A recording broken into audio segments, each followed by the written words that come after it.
लोकसभा में नेता प्रतिपक्ष राहुल गांधी के चीन को लेकर दिए गए बयान पर अब विवाद गहराता जा रहा है। बीजेपी सांसद उनके खिलाफ विशेष अधिकार हनन प्रस्ताव लाने की तैयारी कर रहे हैं।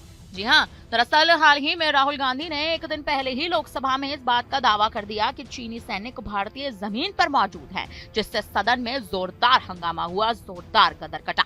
इस बयान पर केंद्रीय संसदीय कार्य मंत्री किरण रिजिजू ने कांग्रेस नेता पर झूठ फैलाने का भी संगीन आरोप लगा दिया है। बजट सत्र के दौरान राष्ट्रपति के अभिभाषण पर चर्चा में भाग लेते हुए राहुल गांधी ने मोदी सरकार पर तीखा हमला बोल दिया। उन्होंने आरोप लगाया कि मेक इन इंडिया पहल के तहत सरकार विनिर्माण क्षेत्र को बढ़ावा देने में विफल रही है, जिसका सीधा असर चीन की बढ़ती घुसपैठ पर पड़ा है। राहुल गांधी ने यह तक कह दिया था कि चीन हमारी जमीन पर बैठा है, क्योंकि मेक इन इंडिया पूरी तरह से फेल हो चुका है। भारत उत्पादन से इनकार कर रहा है, जिससे चीन को फायदा मिल रहा है। सूत्रों के हवाले से ये तक खबर आ रही है कि अगर राहुल गांधी अपने आरोपों का कोई सबूत नहीं देते तो बीजेपी सांसद उनके खिलाफ विशेष अधिकार हनन प्रस्ताव ला सकते हैं।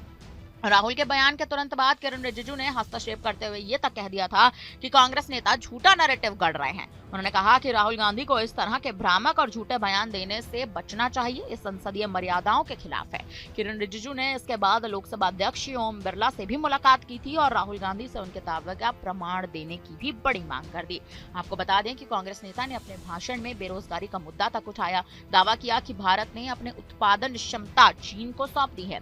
उनका कहना था कि चीन हमारी 4000 वर्ग किलोमीटर जमीन पर कब्जा कर चुका है और सेना ने सरकार के कोई जमीन नहीं खोई, इस दावे का भी खंडन कर रहा है। रिजिजू ने राहुल गांधी के इस दावे को भी खारिज करते हुए कह दिया कि इस तरह से निराधार बयान भारत और चीन के संबंधों पर गलत असर डाल सकते हैं।